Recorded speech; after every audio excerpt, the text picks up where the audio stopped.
Hello everyone. Welcome to back to my YouTube channel. Today we're gonna talk about something a little bit more um I would say like I wouldn't say esoteric, but I would say like it's just been something that has been on my mind for quite a bit, which is the link that intelligence and awareness of any sort has to sadness and depression, and why the phrase ignorance is bliss rings so true in so many people's minds.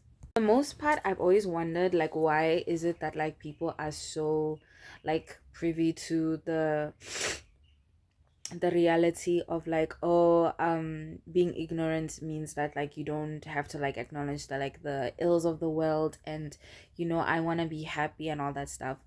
And I wouldn't say it's like completely linked to anti-intellectualism, but it is just like a really big magnifier as to what the core of human nature is.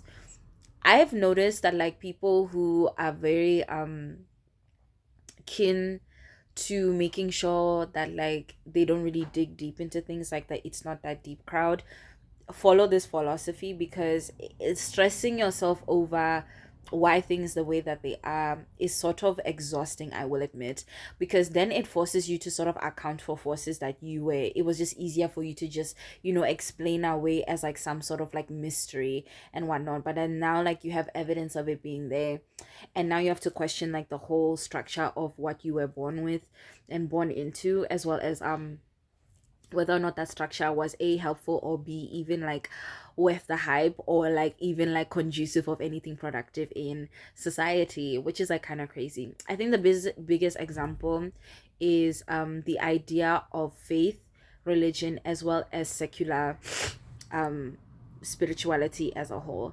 One thing I've noticed when navigating the various links that anti-intellectualism has to blatant expressions of just not knowing, not really knowing, or not wanting to learn, let me just say it like that. When you have been in a place whereby you can kind of just like mystify forces that you just don't understand, it is very easy to sort of have that ideology sprinkle into your day-to-day life. So now you are put in a position whereby you are constantly being surrounded by things that don't really force you to question why things the way that they are, until you do. And that experience shakes up your whole entire world. And I think that's where like the whole thing of like, oh, to be smart is to be lonely, the wise ones are usually the loneliest, and all that stuff. It's usually expressions like that I think that's what that phrase is trying to explain. However, I would like some more perspective in the comments, as well as whatever insight you might have as to why people find blissful ignorance as to be something that kind of signifies like, oh, you have not been exposed to the harshness of the world, if that makes sense.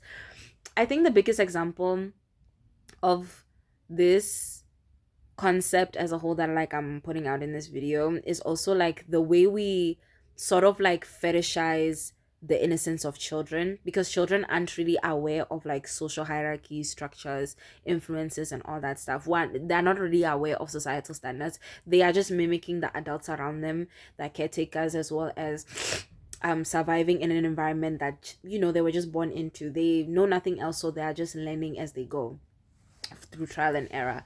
So now they're put in a place whereby, because of how unaware they are of things, people kind of just look at it as like this cute little thing to sort of like romanticize and fetishize. People who really don't like adulting, for example, hey, um really look back into the hardcore pill of nostalgia and how harsh and addictive it can be at times. I think that's where a lot of the desire to want to go back to like the easier, the simpler times, when everyone was like, happy and all that stuff. It's easier to romanticize things like that whenever it's you know something that was an environment whereby you weren't like quote unquote as aware of things. And honestly, this isn't like even about anti-intellectualism. This is just about how survival of any kind, whether it's like in like a workspace or like out in the jungle or whatever, is a brutality that a lot of people do not know, or were not taught how to cope. efficiently, if I'm gonna be honest. And honestly, it makes sense because the people, if everyone knew how to like work well in survival, then there wouldn't be such a hierarchy of like quote unquote the survival of the fittest, or things such as like capitalism, whereby not everyone really knows how to make money, they only know how to consume and produce, which is kind of just like one of those things whereby you kind of have to ask yourself like, damn, like I feel like I'm in a dead end and all that stuff. Like it just doesn't make any sense. Now you're kind of like in this like sort of like standstill of like being aware enough to know why like life is so messed up in the ways that it is, but not really having enough power and influence to really do something about it. And now it's kind of like you're kind of just stuck in that sort of like liminal space of like doom and gloom, whereby like you understand why something's wrong but you don't know how to fix it, or you do know how to fix it but you need other people's help and people aren't willing to help you because they just don't believe what you're saying. Like most of the greatest thinkers, the writers, philosophers, innovators, a lot of them started off looking like crazy people who literally did not know how to tell people like, hey, what the ideas that I have for the world are really like gonna change it for the better. Can you please help me to actualize it? And they're just gonna look at you and be like, girl, girl, what you doing with all that, girl? Like, don't play with us. So I would say that like a lot of quote unquote intelligent people, or just like innovative and creative people in general, feel that level of isolation. And this is sort of just like a rant about how society's like ideas of intelligence and basically the brutality of surviving as a human sort of influences the ways that we interact in the world and why we don't question things as much as we should.